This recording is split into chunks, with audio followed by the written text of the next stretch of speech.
ବାଲେଶ୍ୱର ସଦର ନିର୍ବାଚନ ମଣ୍ଡଳୀର କୋଷାଫଳ ପଞ୍ଚାୟତରେ ବିଧାୟକଙ୍କର ଜନଶୁଣାଣି କାର୍ଯ୍ୟକ୍ରମ।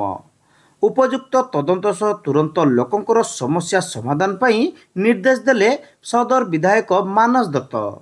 ରାଜ୍ୟ ସ୍ତରରେ ମୁଖ୍ୟମନ୍ତ୍ରୀଙ୍କର ଜନ ଅଭିଯୋଗ ପ୍ରକୋଷ୍ଠ ଓ ଜିଲ୍ଲା ସ୍ତରରେ ମିଳିତ ଜନଶୁଣାଣି ଅଭିଯାନ ଭଳି ବାଲେଶ୍ୱର ସଦର ନିର୍ବାଚନ ମଣ୍ଡଳୀ ସ୍ତରରେ ଆୟୋଜିତ ବିଧାୟକଙ୍କର ଦୁଇଟି ସଫଳ ଜନଶୁଣାଣି କାର୍ଯ୍ୟକ୍ରମ ପରେ କୋଷାଫଳ ପଞ୍ଚାୟତରେ ଅନୁଷ୍ଠିତ ହୋଇଛି ଅନୁରୂପ କାର୍ଯ୍ୟକ୍ରମ। ଏଥିରେ ବିଧାୟକ ମାନସ କୁମାର ଦତ୍ତ ଉପସ୍ଥିତ ରହି ଜନସାଧାରଣଙ୍କର ବିଭିନ୍ନ ଆପତ୍ତି ଅଭିଯୋଗ ଶୁଣିବା ସହିତ ସେଗୁଡ଼ିକର ଆଶୁ ସମାଧାନ ପାଇଁ ବ୍ୟବସ୍ଥା କରିଥିଲେ। ତେବେ ଶାସନ ପ୍ରଶାସନକୁ ଲୋକଙ୍କ ନିକଟରେ ପହଞ୍ଚାଇବା ଲକ୍ଷ୍ୟରେ ପ୍ରଥମ ଥର ସଦର ନିର୍ବାଚନ ମଣ୍ଡଳୀ ଅଧୀନସ୍ଥ କୁରାଡ଼ିଆ ପଞ୍ଚାୟତ ଓ ଦ୍ୱିତୀୟରେ ବାଲେଶ୍ୱର ପୌରାଞ୍ଚଳ ପରେ ତୃତୀୟ ଜନଶୁଣାଣି କାର୍ଯ୍ୟକ୍ରମ ଭାବେ ଆୟୋଜିତ ହୋଇଥିଲା କୋଷାଫଳଠାରେ। ସ୍ଥାନୀୟ ପଞ୍ଚାୟତ କାର୍ଯ୍ୟାଳୟ ପରିସରରେ ଅନୁଷ୍ଠିତ ସ୍ୱତନ୍ତ୍ର ଶିବିରରେ ଜିଲ୍ଲା ପ୍ରଶାସନର ସମସ୍ତ ଲାଇନ୍ ଡିପାର୍ଟମେଣ୍ଟର ଅଧିକାରୀମାନେ ଲୋକଙ୍କର ସମସ୍ୟାଗତ ଆବେଦନକୁ ତଦାରଖ କରିଥିଲେ। ଏହି ଜନଶୁଣାଣି କାର୍ଯ୍ୟକ୍ରମରେ ସର୍ବମୋଟ 205ଟି ଅଭିଯୋଗ ଶୁଣାଣି ହୋଇଥିଲା।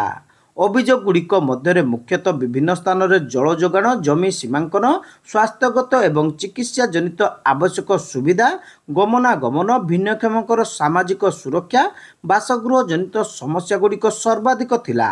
ସମସ୍ତ ଅଭିଯୋଗ ମଧ୍ୟରୁ 190ଟି ବ୍ୟକ୍ତିଗତ ସମସ୍ୟା ଥିବା ବେଳେ 15ଗୋଟି ସାମୂହିକ ସମସ୍ୟା ସମ୍ବଳିତ ବିଷୟରେ ଆଧାରିତ ଥିଲା।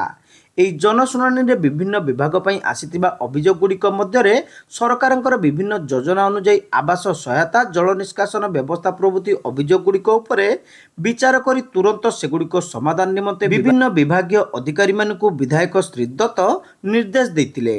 ରାଜ୍ୟରେ ପରିଚାଳିତ ଲୋକଙ୍କ ସରକାର ସବୁବେଳେ ଲୋକଙ୍କ ସାଥିରେ ରହିଛି। ତୃଣମୂଳ ସ୍ତରରେ ସାଧାରଣ ଜନତାଙ୍କର ସମସ୍ତ ସମସ୍ୟାର ତ୍ୱରିତ ସମାଧାନ ପାଇଁ ରାଜ୍ୟର ମୋହନ ମାଝୀ ସରକାର ଦୃଢ଼ ପ୍ରତିବଦ୍ଧ ବୋଲି ବିଧାୟକ ଶ୍ରୀ ଦତ୍ତ ଏହି ଅବସରରେ କହିଥିଲେ।